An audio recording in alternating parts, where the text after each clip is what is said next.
అఖిల భారతీయ విద్యార్థి పరిషత్ ఏబీవీపీ తెలంగాణ రాష్ట్ర కార్యవర్గ సమావేశాలు శనివారం నల్గొండలోని ఏచూరి గార్డెన్స్లో ప్రారంభమయ్యాయి.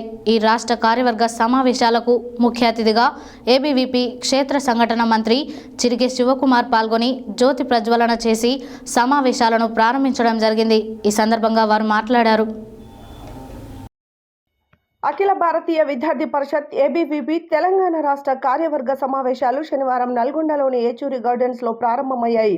ఈ రాష్ట్ర కార్యవర్గ సమావేశాలకు ముఖ్య అతిథిగా ఏబీవీపీ క్షేత్ర సంఘటన మంత్రి చిరిగే శివకుమార్ పాల్గొని జ్యోతి ప్రజ్వల చేసి సమావేశాలను ప్రారంభించడం జరిగింది.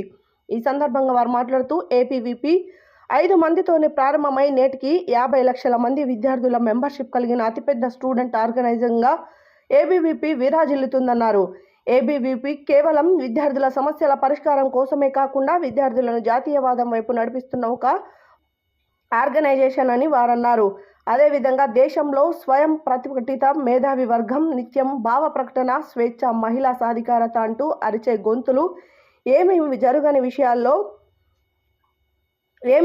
విషయాల్లో కూడా అనేక విషయాలను కల్పించి గొంతులు చించుకునే గ్యాంగ్ కలకత్తాలో జరిగిన అత్యాచార బాధితులకి న్యాయం చేయాలని, దోషులను త్వరగా శిక్షించాలని దేశం మొత్తం ఉద్యమిస్తుంటే ఈ స్వయం ప్రకటిత మేధావి వర్గం గొంతులు ఎందుకు మూగబోయాయని ప్రశ్నించారు. అదేవిధంగా ఎన్సీబీ ప్రకటించిన నివేదికలో దేశంలో రైతు ఆత్మహత్యల కంటే కూడా విద్యార్థుల ఆత్మహత్యలు పెరిగిపోతున్నాయని, అవి గత సంవత్సరం కంటే ఈ సంవత్సరం విద్యార్థుల ఆత్మహత్యలు 7% పెరిగిపోయిందని, ఈ సమస్యను అధిగమించడానికి ఏబీవీపీ ఉన్న ఆధ్వర్యంలో పరిసర్ చలో అభియాన్ పేరిట మానసికంగా శక్తివంతులుగా మలచడానికి కార్యక్రమాలు చేపట్టబోతుందని అన్నారు.